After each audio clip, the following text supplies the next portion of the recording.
Did last night sway you at all? Do you agree with Brandon that Joel Embiid is the best player in basketball? I do not agree with Brandon. However, last night was spectacular for a number of reasons. It was great for me, for my Eastern Conference winning pick, the Philadelphia 76ers. It was great for the America that the Jazz are becoming less and less necessary to be talked about despite their incessant complaining. It was great for Brandon Marshall and his insane take that Joel Embiid's the best player in the league. So let's go through why it was great. Joel had a signature moment. That three on a broken possession to force overtime against the Jazz, if Joel wins the MVP, will be one of the first highlights that is shown. It's not quite Steph Curry's 38-footer to beat the Thunder in 2016, but it's a hell of a signature moment. Speaking of the MVP, here's another thing that happened last night. Joel Embiid took the lead at the midway point in the MVP race. LeBron didn't play. Wow, the Lakers have been losing. The Sixers beat the Jazz. Yeah, Joel Embiid took the lead in the MVP race. That's also good for Brandon. Now, the third thing that happened last night, not so good for Brandon, which is Brandon and Kevin Durant and James Harden and Kyrie Irving and Brooklyn fans watched that game and they were like, oh boy. This has nothing to DeAndre do Jordan, with the Nets. You're gonna slow this guy down. No, I'm just painting the picture. This has nothing to do with the Nets. All of that happened, Brandon. I'm just painting the picture. I'm just painting the picture. But to answer the question, don't paint the picture. Did Joel Embiid prove he's the best player on the planet? The answer is no, because that is not something one can prove in February. But he did take the lead in the MVP race, and he is right now having the best season of anyone in basketball for, you know, my beloved Philadelphia 76ers, Brandon Marshall. Wow. So, well, good thing it's March now, Nick, so he can prove that he's the best player on the planet in March.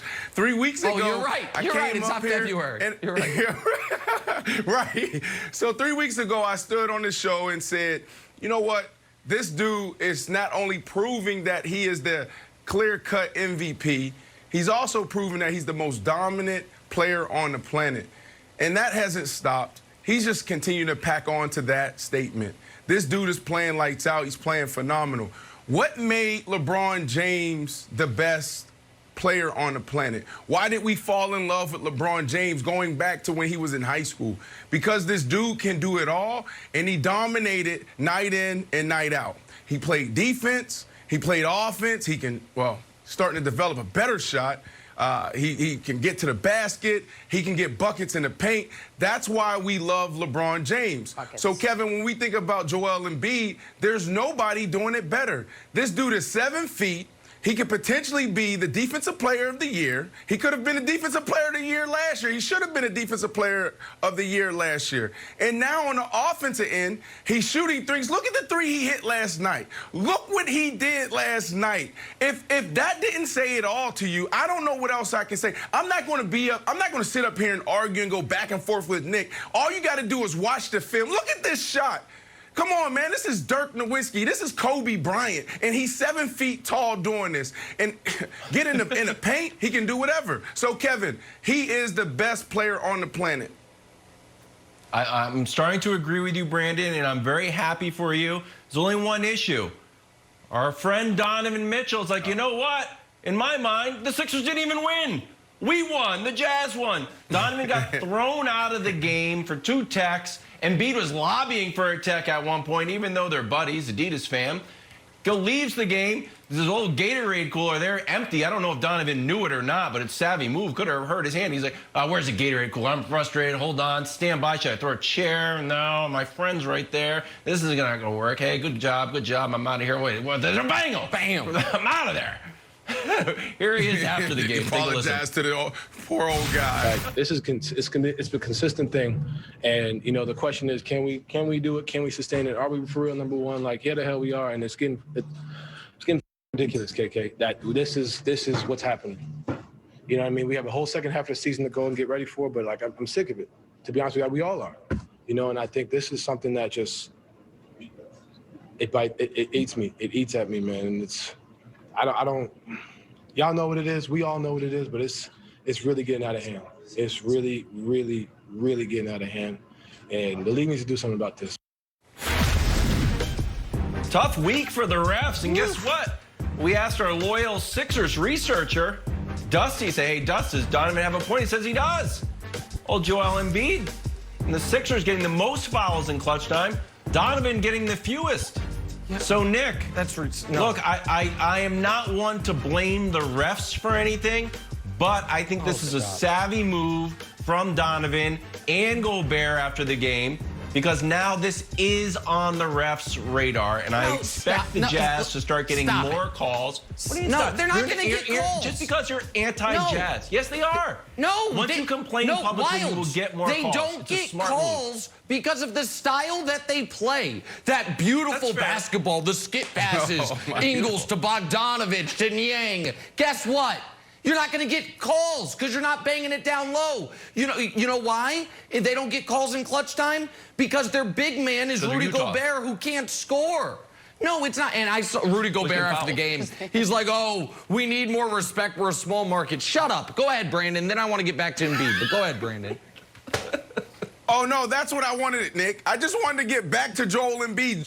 Jenna asked us about Joel Embiid. You go off and you start talking about the Nets. Wild start talking about Donovan Mitchell. Can we get back to the question, please? Please, Nick. Yes, we can. And I have a question for you, Brandon. Here's my question for you. Has Giannis Antetokounmpo ever been the best player on the planet? No. Okay, then neither has Embiid. That's the rules. Sorry. Why hasn't Giannis? Giannis's regular season last year, because last year Giannis's regular season and the year before far outstrip what Embiid is doing. But he was never the best player on the planet because you have to prove it to us in the postseason. That's what I meant when I said it was February. It's February, March. Who gives a damn what month it is? I know it's not the postseason. And there aren't a lot of hard and fast rules in the NBA handbook. But there is this one. I'm going to read it to you verbatim. It's section 2.B.3. It is the following. One is not eligible to be best player on the planet until one plays at least one conference finals game.